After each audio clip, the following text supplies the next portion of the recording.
A Advocacia Geral da União pediu à Justiça dos Estados Unidos a extinção da ação movida pelas empresas Rumble e Trump Media contra o ministro do Supremo Tribunal Federal, Alexandre de Moraes.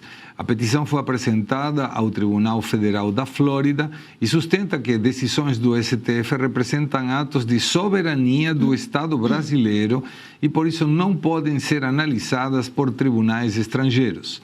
A AGU também solicitou a habilitação do Brasil no processo para defender oficialmente o Estado brasileiro. A ação foi movida pelas empresas que alegam que decisões de Moraes sobre bloqueio de perfis e conteúdos violaram direitos garantidos pela legislação norte-americana. Maria, só um comentário assim como para contexturar a pergunta mais ampla. Por que demoraram quase um ano, me parece, se não mais ou menos por aí, para mandar essa explicação? Poderiam ter notificado, autorizado a notificação e respondido a mesma coisa. Pois é. É porque ano eleitoral, os nervos das nossas instituições começam a ficar mais à flor da pele e as narrativas começam a sair por aí, tanto vindas dos nossos aparelhos jurídicos e altas cortes. A gente sabe que o Alexandre de Moraes continua, ele e alguns outros ministros do Supremo Tribunal Federal continuam com essa narrativa de defensores da democracia, defensores da pureza, né, da mais digna pureza, e por isso se dão o direito de deletar perfis, de trazer uma série de problemáticas com relação à liberdade de expressão e as empresas que tratam de plataformas digitais. Então, fica nesse ping-pong, a justiça brasileira vai, obviamente, defender as autoridades e vai ficar nessa queda de braço com os Estados Unidos, num momento que a gente está numa relação delicada, numa ameaça de tarifaço, com a eleição vindo aí, isso pode trazer benefícios para o presidente Lula.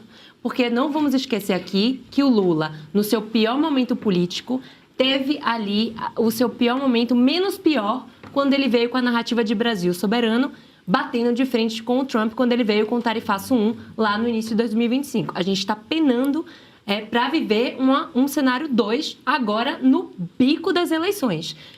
Está acontecendo agora o G7, hoje, vai até amanhã. O G7 é a cúpula das principais nações do mundo, as nações mais industrializadas, mais ricas do mundo. O Brasil é a 10ª economia, então sou a 7ª. Fomos como observadores e o Lula já desistiu de tentar uma reunião apenas ele e o Trump, porque ele sabe que não tem muito a agregar na pauta e ele consegue enxergar que ele tem mais a ganhar com esse tarifaço do que sem o tarifaço, por conta justamente...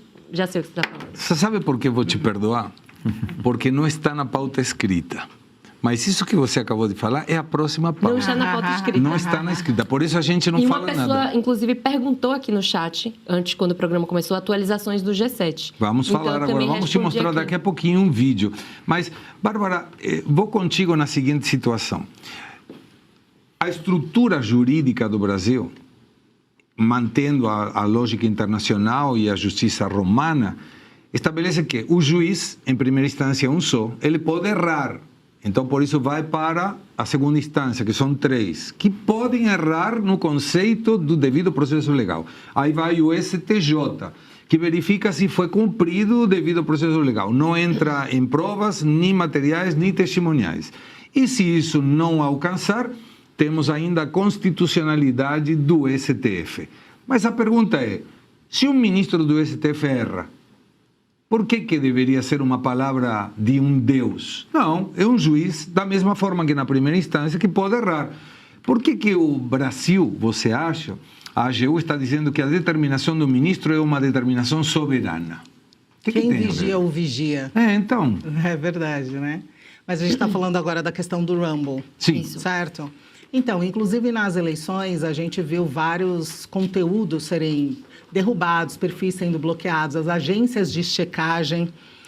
E era essa correlação que eu queria fazer em relação ao processo do Eduardo Bolsonaro, porque o que mais os Estados Unidos precisa, além de todos os elementos, todos os acontecimentos, de tudo que houve nas eleições aqui no Brasil, inclusive o quanto eles apuraram a questão daquela agência USAID, uma agência americana, né, que deveria servir para servir as pessoas mais menos, né, favorecidas, as desfavorecidas, que era para ajuda humanitária, uma agência que estava trabalhando para investir em ideologias em países para a implantação do socialismo, comunismo. Então, tudo isso corroborou para que o Alexandre de Moraes ou o Brasil sofresse sanções, sejam pessoais, como o Alexandre de Moraes agora, e, inclusive ele querer que o Brasil, né, quer dizer, a gente pague a defesa dele, isso é um absurdo, porque ele é uma pessoa física e... Claro. Só que